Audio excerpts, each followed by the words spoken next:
দখলদাররা ইরানের রাষ্ট্রীয় টেলিভিশনে অ্যাটাক করেছে। আপনাদের মনে আছে একজন নারী প্রেজেন্টার সংবাদ পাঠিয়ে কথা বলছিলেন, ধাম করে আমরা দেখলাম। তখন ইরান বলছিল যে এর প্রতিশোধ আমরা নিব, ওয়েট করো। আজকে সেই প্রতিশোধ ইরান নিল। আজকে দখলদারদের চ্যানেল 24 গুড়িয়ে দিয়েছে মিসাইল অ্যাটাক করে, একেবারে গুড়িয়ে দিয়েছে। ইরান ওরা যা করছে ঠিক ওইভাবেই আক্রমণ করছে। অর্থাৎ তোমরা যা করছো তোমাদেরকে আমরা সেভাবে আঘাত করে বোঝাবো যে তোমরা কি করতে যাচ্ছ আগামী দিনে। তোমরা আলী খামানিকে মারবা, তাহলে নেতানিয়াহু শেষ। তোমরা ট্রাই করো।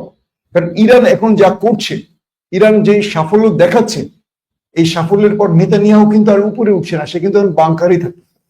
সে জানতেছে যে ইরান যেহেতু আমার প্রতিরক্ষা দপ্তর চিনে, মোসাদ হেডকোয়ার্টার চিনে, আমার এটা চিনে, ওইটা চিনে, আমার কি বলে সায়েন্স ল্যাবরেটরি চিনে, বা আমার সায়েন্স ইনস্টিটিউট সব চিনে। ওরা এত গোপনীয়তার মধ্য দিয়ে এই যে প্রযুক্তির সমন্বয় করে ওরা যে এই যে দপ্তরগুলো বানিয়েছে, সব ইরানের কাছে নথি আছে। সেখানে সেখানে ইরান অ্যাটাক করছে। নেতানিয়াহু কি করছেন, কোথায় হাঁটছেন, কোথায় মুচ্ছেন, কোথায় খাচ্ছেন জানে না? অবশ্যই জানে। তো নেতানিয়াহু, তার মন্ত্রীরা, তার সামরিক প্রধানরা কেউ আর উপরে ওঠেন না।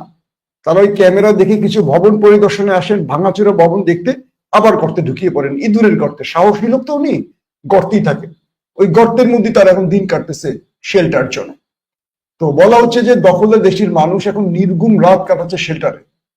তাদের আর উপরে ওঠার সুযোগ হচ্ছে না। আর যারা উঠতেছেন তারাই মারা পড়তেছেন মিসাইল অ্যাটাকে। তো সেই চ্যানেল 24 কে আজকে উড়িয়ে দিয়েছে ইরান। একটা শক্ত প্রতিশোধ দিয়েছে ইরান। এবং ইরান সঙ্গে সঙ্গে এটিও বলেছে, আগামী দিনে তোমরা আমাদের যেখানে আক্রমণ করবে আমরা তোমাদের সেখানেই আক্রমণ করবো। এখন তোমরা চিন্তা করো তোমরা কোথায় আক্রমণ করতে চাও। ইরানের এই মেসেজটি আমার দুর্দান্ত লেগেছে। দর্শক, দখলদারদের স্বরাষ্ট্রমন্ত্রীর দপ্তর গুড়িয়ে দিয়েছে ইরানি মিসাইল। এটি খুবই ইন্টারেস্টিং খবর। আজকে সবচেয়ে বড় আঘাতটি আমি মনে করি এসছে, এবং তার একজন গুরুত্বপূর্ণ মন্ত্রীর কার্যালয় গুড়িয়ে দিয়েছে। বলা হচ্ছে এটি, ওরা বলে যে মিনিস্ট্রি অফ ইন্টারনাল সিকিউরিটি এটিকে একদম গুড়িয়ে দিয়েছে।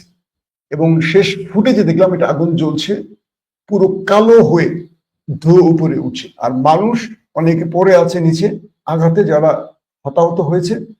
এবং আশপাশ থেকে মানুষ জীবন বাঁচাতে পালাচ্ছে, দৌড়ে পালাচ্ছে। এই দৃশ্যগুলো যে কি মজার, কি যে শান্তির, বলা যাচ্ছে না। তো এই পরিস্থিতিতে বুঝতে পারছেন যে ওদের মন্ত্রীদের কার্যালয় এখন আর নিরাপদ নাই, এবং ওরা বুঝতে পারছে যে ওদের যে কোনো টার্গেট এখন ইরান নির্বিঘ্নে আক্রমণের নিশানায় নিতে পারছে। যদি নেতানিয়াহুর বাড়িতে আক্রমণ হয়েছে, নেতানিয়াহু যদি বাড়িতে থাকতেন ওই বেটার বাড়িকে জয় বাংলা করে ফেলতো এখন। কিন্তু এই বেটা তো মাটিতে বসে আছেন, কিন্তু ইরান অপেক্ষে আছে কখন গর্ত থেকে মুখটা বের করবে। দর্শক, ইন্টারেস্টিং খবর হলো ওয়েভ 17, অর্থাৎ ইরান তার ওয়েভ 17-এ আজকে হাইফাকে পুরোপুরি লন্ড ভন্ড করে দিয়েছে। হাইফাতে তারা 2 ধরনের মিসাইল ব্যবহার করেছে আজকে। বলা হচ্ছে আজকে 8 দিনের মধ্যে হাইফাতে সবচেয়ে বিগ অ্যাটাকটি হয়েছে। তারা বলছে গাদার ও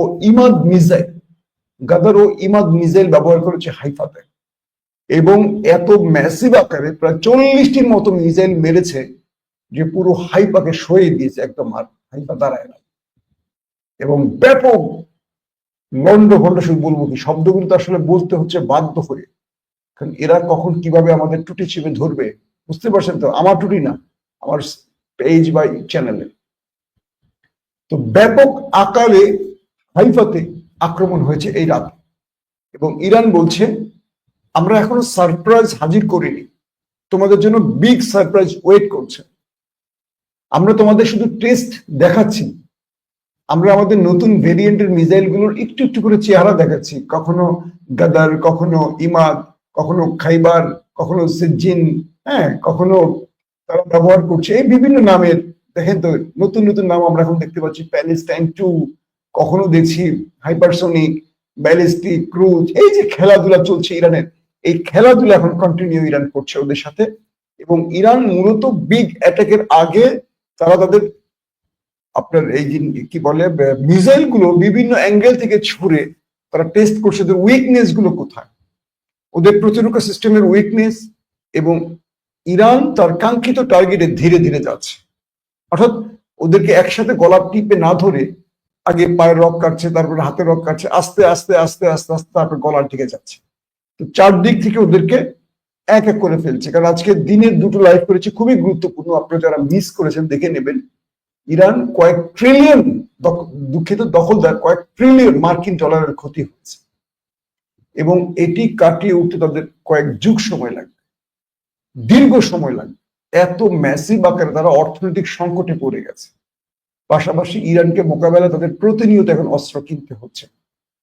কিন্তু ওই যে বললাম, মোসাদ এবং তাদের যে ইন্টেলিজেন্স, সেটি হলো সিনব্যাড, তারা চিন্তা করছে যে ইরানের কাছে এত তথ্য কি করে গেল, ওদের কোথায় কোথায় গোপন আস্তানা আছে, কোথায় মোসাদের গোপন অফিস। ধরেন একটা হেডকোয়ার্টারে সব হচ্ছে না, মোসাদের অনেক জোন অফিস আছে, জোনাল অফিস আছে, গোপন অফিস, চারদিকে আবাসন, ভেতরেই অফিসটি, সেই অফিসটি অট্টালিকা পার হয়ে মিসাইল উপর দিকে সে ধাস করে সেই বিল্ডিংটার মধ্যে পড়তেছে। ওরা বুঝতে পারতেছে না যে ইরান এই মিসাইল গুলোকে নিয়ন্ত্রণ করতেছে মানুষের মতো কিভাবে।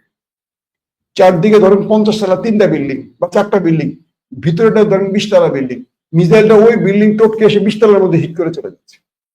এবং এই মিসাইল গুলো এত শক্তিশালী যে ভবনটার মধ্যে পৌঁছে সেই ভবনটা দাঁড়িয়ে থাকতেছে না, অটোমেটিক একদম তছনছ হয়ে যাচ্ছে। তো এভাবে ইরান তাদেরকে সারপ্রাইজের পর সারপ্রাইজ দিয়ে যাচ্ছে।